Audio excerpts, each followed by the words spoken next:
Red Sox dropped the game last night against the Mets, win the series, but golly, can't help if it didn't feel like they lost the series, because there's just been so much around this team that has not been positive. The vibes have been anything but around this team since really the start of the season. Obviously, there's been a ton of Rafi Devers drama. There's first base drama. There's now Alex Cora drama. There's drama around the starting pitchers and the relief pitchers.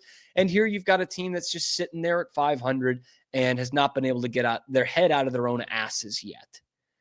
But it continues this week. Alex Cora misses a night game on Monday to see his daughter's college graduation within the same city earlier that morning, 10 a.m. graduation.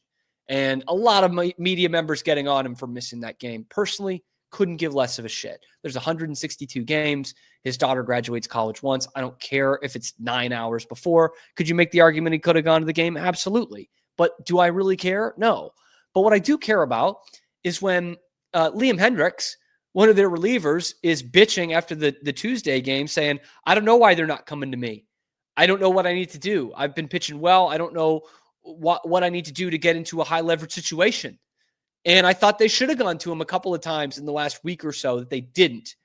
And I was kind of questioning the same thing. And yet he goes out there. I'll just tell you exactly what he said. There were a couple games where I was like the last guy in the bullpen. It's a new experience for me. I felt like I'd been pitching well to get trusted in a couple of those situations, and it didn't come to fruition. We had a couple of chats because he's Australian. I got in here today. It didn't quite work out. And this kind of bubbled up to the surface last week when he didn't come into that game against the Tigers where they completely blew it. It was Greg Weisert's second inning. He gave up a home run to Javi Baez. So that's just one example. And then he comes into the game last night and he shows them why he didn't get called on in those situations. Okay. It was the second time this season that Hendricks, in his 11 appearances, that the Red Sox weren't either trailing or ahead by 5 runs. He entered the night with a 3.38 ERA, ended the night with a 5.56 ERA, and gets the loss after 5 1/3 innings from Garrett Crochet. Let me repeat that. 5 1/3 innings from Garrett Crochet, which takes us to our next point. They had a bullpen game on Monday.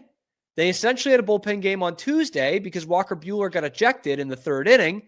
And on Wednesday, when you need your horse, your stallion, your ace to give you 7-8 innings, and he was well on the path towards that, you pull him in the 6th and you pay for it. You lose 5-1. After he was dominating through 5 1/3, only 85 pitches, 6 of them to Juan Soto, and he struck him out twice. Soto didn't even take the bat off his shoulders. I mean, the guy was absolutely cruising along. And I know he's had, an innings count problem before, whether he can make that jump to being a 170, 180 innings guys is still, up for debate. But it's just another thing with this team, right? As soon as they make we've been talking about the big move for years, the big free agent signing. As soon as they make one in Alex Bregman, there's drama. Not Bregman's fault, but Devers doesn't want to come off 3rd base. And then when they need a first baseman, Devers won't play first base. And now there's drama as to whether he should be taking out pitchers this early and what pitchers he needs to be going to and what pitchers he's leaving in the bullpen. In some ways, you can say that at least the care factor in this city is back. But in the flip side of that is, why can't the players manager get this right? The all-time great players manager. Why is everybody bitching in the media? This is like 1986 Red Sox shit right here. We were blessed to not have it for most of the 2000s. Here it is, it's back. And why, with a guy who's so good at communicating with the players, and Alex Cora, is there drama every single year? And why don't things change? It's starting to feel like the end of John Farrell, which was 2017. And it felt like a funeral march that whole season for him. It was a bit of a different reasoning, but it just felt like he didn't have a grasp on the clubhouse. He was making questionable in-game decisions every single night, much like Cora is kind of doing right now. And there's internal strife. There have been players who are ready to come up. that weren't called up very right away, right? Like that was the same thing in 2017 with Rafi Devers. Ironically enough, he didn't come in until late July. Same thing with Benintendi the year before in 2016. He didn't come up till August. And you had these kind of players wasting away. You had big money, former free agent signings who just can't play the fucking game anymore. It was Pablo Sandoval in 2017. It's Trevor Story now.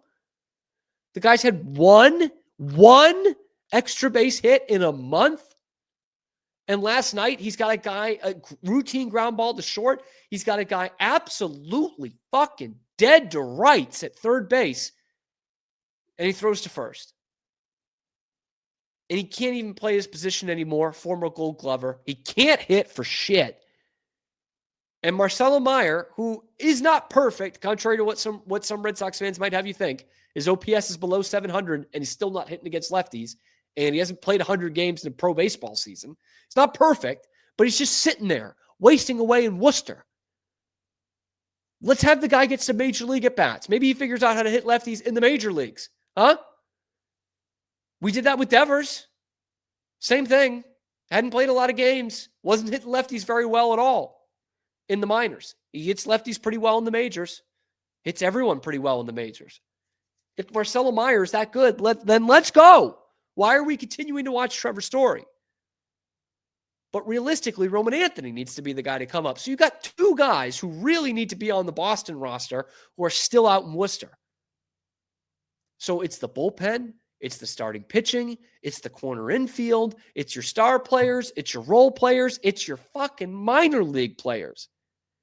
Everywhere around this organization, there's drama right now, to the point where you had to have ownership and the GM fly out to Kansas City. Who wants to fly out there to have a sit down with the team and actually find out what the fuck is going on here? The vibes were so high for this team coming into this season. I'll even say opening day, home opener. You're like, all right, this place is buzzing. They scored 13 runs. Like this felt like a festive atmosphere. This city was and still is ready for the baseball team to be good again. And more important than that, they are ready for this team to be relevant in this city again. Here's the time. It's falling in your lap. The Bruins suck.